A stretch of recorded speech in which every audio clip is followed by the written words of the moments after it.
بسم اللہ الرحمن الرحیم۔ محترم ناظرین، السلام علیکم۔ ایک مرتبہ حضرت عیسیٰ بن مریم علیہ السلام کسی پہاڑ کی چوٹی سے گزر رہے تھے۔ اس وقت ابلیس ان کے پاس آیا اور اس نے ان سے کہا، روح اللہ، یہ بتاؤ کیا تمہارا خدا اس بات پر قادر ہے کہ اگر تم اس چوٹی سے نیچے گرو تو وہ تمہیں بچا سکتا ہے؟ حضرت عیسیٰ علیہ السلام نے کہا، جی ہاں، میرے رب کو یہ قدرت حاصل ہے۔ ابلیس نے کہا، یہ بات حق ہے اور آپ اپنے اس دعویٰ میں سچے ہیں تو آپ اپنے آپ کو اس پہاڑ کی چوٹی سے گرا دیں، میں دیکھتا ہوں کہ آپ کا رب آپ کو مرنے سے کیسے بچاتا ہے۔ حضرت عیسیٰ علیہ السلام نے محسوس کیا کہ شیطان لعین انہیں ناجائز وسوسہ میں مبتلا کرنا چاہتا ہے۔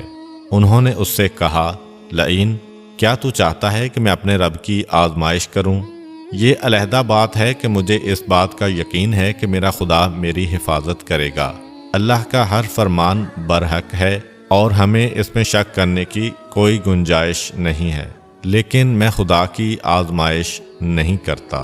کچھ دنوں بعد ابلیس ان کے پاس آیا اور ان سے کہا، عیسیٰ علیہ السلام، تم تو اللہ ہو، کیونکہ تم مردے زندہ کرتے ہو اور غیب جانتے ہو اور لوگوں کو غیب کی خبریں دیتے ہو۔ حضرت عیسیٰ علیہ السلام نے اس کی بات کاٹتے ہوئے کہا، لعین، تو جھوٹ بکتا ہے، میں خدا کا مستجاب الدعوات بندہ ہوں۔ اللہ میری دعائیں قبول کرتا ہے اور اسی کے حکم سے مردے زندہ ہوتے ہیں، اور جہاں تک غیب کی باتوں کا تعلق ہے تو خدا مجھے غیب کی اطلاع دیتا ہے، میں لوگوں کو اس کی خبر دیتا ہوں۔ جب ابلیس نے دیکھا کہ عیسیٰ علیہ السلام اس کے جال میں پھنسنے پر آمادہ نہیں ہیں تو اس نے چیخ ماری اور ان کے سامنے سے بھاگ کھڑا ہوا۔ ابو نصر نشاپور کا ایک سلطان ہو گزرا ہے۔ ایک مرتبہ وہ لاؤ لشکر سمیت اپنے دارالحکومت میں داخل ہو رہا تھا کہ ایک مکان سے قاری کی آواز نے اسے چونکا دیا۔ ابو نصر قرآن سننے کے لیے رک گیا۔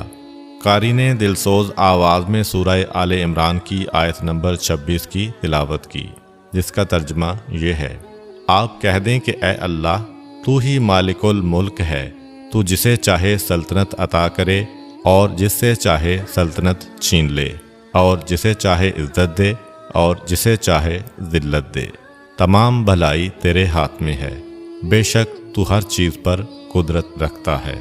اس آیت مجیدہ نے سلطان کے دل پر گہرا اثر کیا۔ وہ یہ آیت سن کر کانپ اٹھا، گھوڑے سے اترا اور رکوع کیا، پھر سجدہ بجا لایا۔ کچھ عرصہ بعد اس قاری کی وفات ہو گئی۔ اس کے ایک دوست نے خواب میں قاری کو دیکھا کہ خدا نے اسے جنت میں عظیم مقام عطا کیا ہے۔ اس نے قاری سے پوچھا کہ تجھے یہ مقام کس وجہ سے نصیب ہوا ہے؟ قاری نے جواب دیا، میں تو ایک بدکار اور گناہگار انسان تھا، میرے نامہ اعمال میں کوئی خاص نیکیاں نہیں تھیں، مگر اس کے باوجود خدا نے مجھ پر خصوصی کرم کیا اور مجھے یہ مقام عطا کیا، اور خدا نے مجھ سے فرمایا، تو نے دنیا میں ایک سلطان کو ہماری عظمت یاد دلائی تھی، اس کی وجہ سے ہم آج تجھ پر رحم کر رہے ہیں اور تجھے بلند مقام عطا کرتے ہیں۔ جی ہاں، اللہ تعالیٰ کا فرمان ہے، فاذکرونی اذکرکم، تم مجھے یاد کرو، میں تمہیں یاد کروں گا۔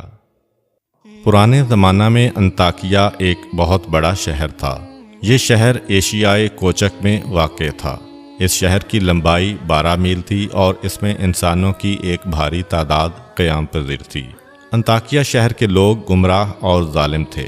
وہ ستاروں اور بتوں کی پوجا کرتے تھے۔ اللہ تعالیٰ نے ان کی رشد و ہدایت کے لیے ان کے پاس 2 نبی بھیجے۔ اہل شہر نے ان کی تکذیب کی تو ان کی تقویت کے لیے تیسرے رسول کو وہاں بھیجا گیا۔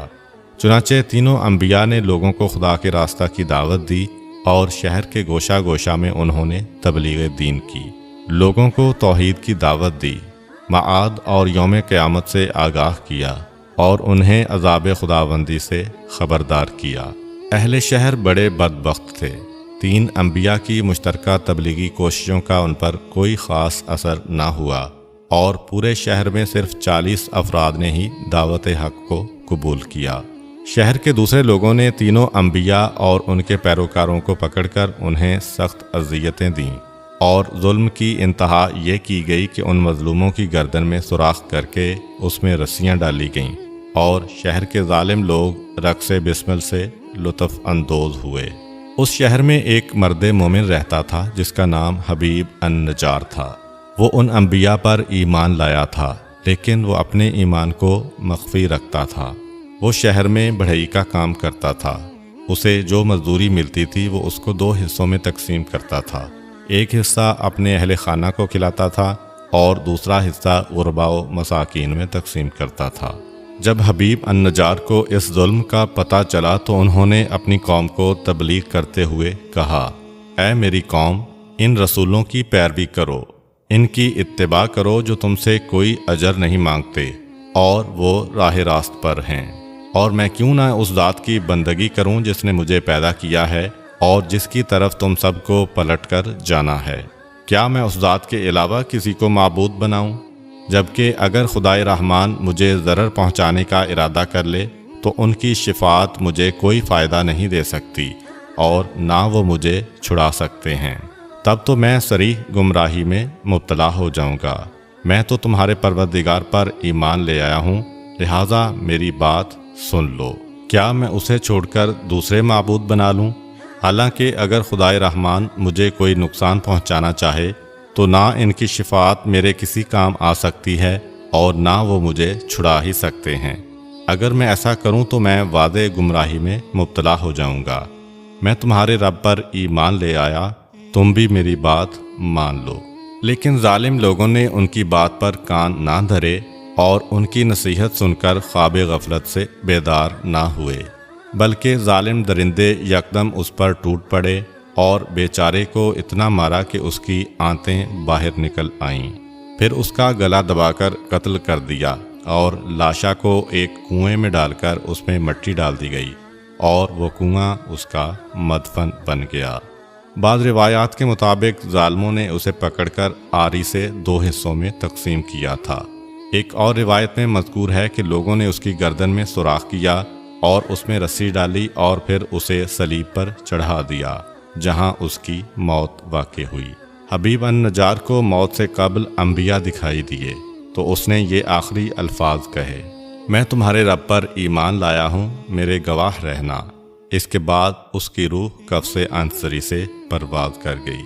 اللہ تعالیٰ نے اس کی قربانی کو قبول کیا اور اسے عظیم ثواب دیا۔ اس کی روح جیسے ہی جسم سے جدا ہوئی تو اسے جنت بھیج دیا گیا، جیسا کہ قرآن مجید بیان کرتا ہے۔ حبیب النجار کو نیک انجام مبارک ہو۔ امید کرتا ہوں کہ آپ کو آج کی ویڈیو اچھی لگی ہوگی۔ اگر آپ کو ہماری ویڈیو اچھی لگی ہے تو ویڈیو کو لائک کریں اور مزید اس طرح کی ویڈیوز دیکھنے کے لیے ہمارا چینل سبسکرائب کر لیں۔ ملتے ہیں نیکسٹ ویڈیو میں، اجازت دیجیے، اللہ حافظ۔